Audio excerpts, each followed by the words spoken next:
I think the great thing about talking about demos is that I shouldn't run out of them anytime soon, but that also means there could be some lower quality ones in there. That's called foreshadowing. But this time we got Rev Up RC Grand Prix for the Nintendo Switch.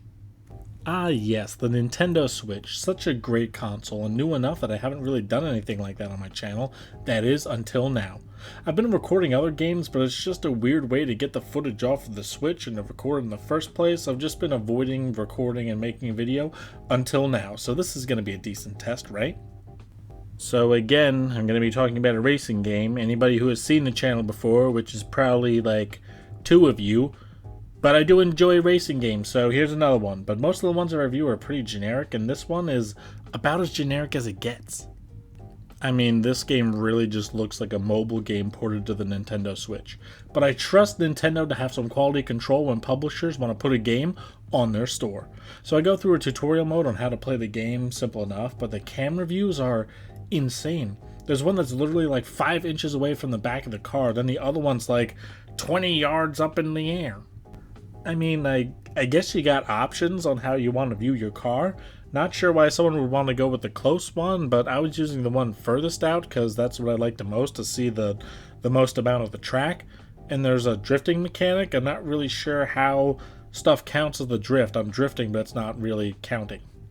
See, it's asking me to do 3 drifts, but I'm drifting in every corner. It's not counting. How is this not tracking? I'm drifting the car. Every corner's a drift.